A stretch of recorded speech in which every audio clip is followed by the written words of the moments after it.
Seems like you have a lot on your plate at BCC. Would you find time to fit in being a member of the school committee in town?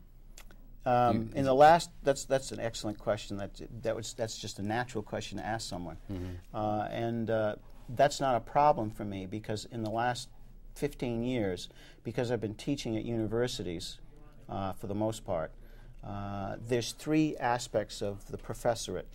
One is teaching, the second one is research or scholarship, and the third is service to the community. So to attain tenure, you have to demonstrate not just competence, but success in those three fields. So I just look at this as another aspect of my teaching or educational practice, and that service to the community would be for me to be serving on the school committee.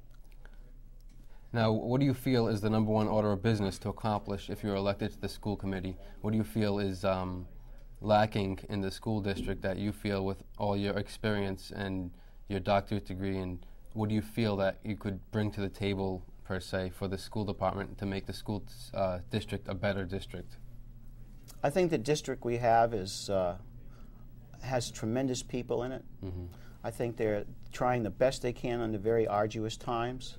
But to me, I think the whole focus is on the students. These young people here right now in this room who are doing the camera work, I mean, they're the future of our nation.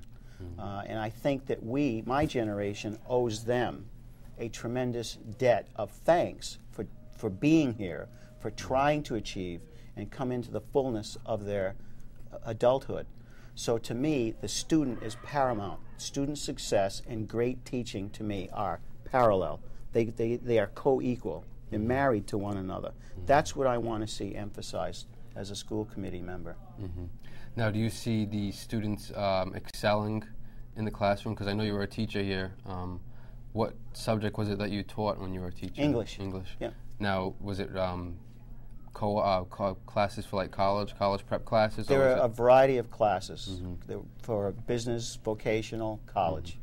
Now, what do you see the students in the classroom when you were a teacher here? What did they speak to you about that they wanted to see help better themselves here at Case High School? Let me try to answer that this way. When a teacher offers a learning environment, a curriculum that's exciting, that's honest, that's authentic, a student is sometimes surprised by the hunger that they have in themselves to learn, to attain mastery of a subject, to even feel the discipline of study pour through them so that they render a very excellent performance. And I think when that occurs, that surprises people. And my advisor at Harvard, Scheffler, calls that the joy of verification. And that's a very, very rare experience in schools today, from what I'm hearing kids tell me or young people tell me. It doesn't matter what level they are, but especially the older levels, like the high school. I'm at a community college, but I've been at undergraduate schools and doctoral research institutions, and you're hearing the same thing. I'm even hearing the same thing from teachers trying to get their master's degree. There's a passion for learning that I believe is totally untapped. That's what I want to see happen. I want to tap that.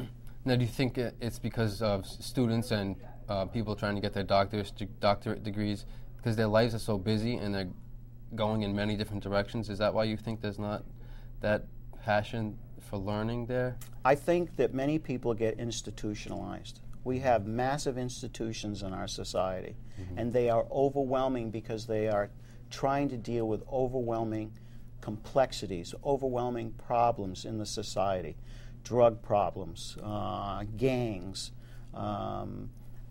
such a rich panoply of media, video games, MTV, the computer.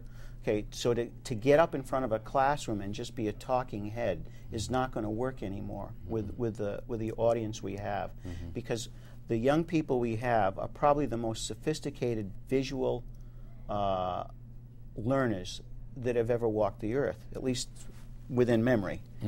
Yes. So I found that if you're just lecturing people, that's not going to work, because the attention isn't there. So what is done is you have to infuse, if it's a lecture, you have to infuse the lecture with a multiplicity of learning tools. And that really gets people going, plus learning strategies. But even beyond that, it's almost like it doesn't matter. I think it's the individual teacher. Is the teacher authentic? Is the teacher honest? Has the teacher gained respect from the students? Because it has to flow both ways. I demand a lot from my students, but I hope they demand a lot from me. So that's my background. That's what I'd like to see. That's what I'd probably emphasize as a school committee person. When I was looking at your website to try and find some more information about you, I was intrigued on how strong your beliefs for education were. What do you see changing in the school department if you were elected to the school committee as a member? Changing. Well, we've got a phenomenal president. I'm an independent. I'm not Democrat or Republican, so I'm not coming at it from a bias. I just think it's very, very refreshing that it seems we have an education president. And I don't know if you heard his speech on March 9th. I did, actually, I believe. Yeah, it was on... But he's, right, he's asking that everyone pitch in, and he's demanding, not even asking, he's demanding the best teaching, the best student success. He wants us to be a shining example of what human beings can do in an educational system. He wants us to be on a level of global competition, and we're not there. And a lot of people understand that. Now, how to attain that is the question. But the president is saying things like merit pay, which is very, very controversial for teachers. In other words, if you're doing well, if you're there would be a multiplicity of indicators to show this. So, but at least he's talking about it, you know. And the unions seem to be backing him. People are excited that this president is bringing this particular issue of education up.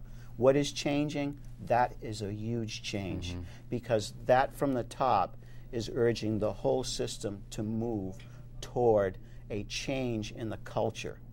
In other words, he's talking about systemic reform. He's talking about money, but he's saying money can't do this. It has to be a passion. Now, I have that passion. You know, that's not just because we have an education president going on here, but I happen to agree with him. That I'd like to be part of that change.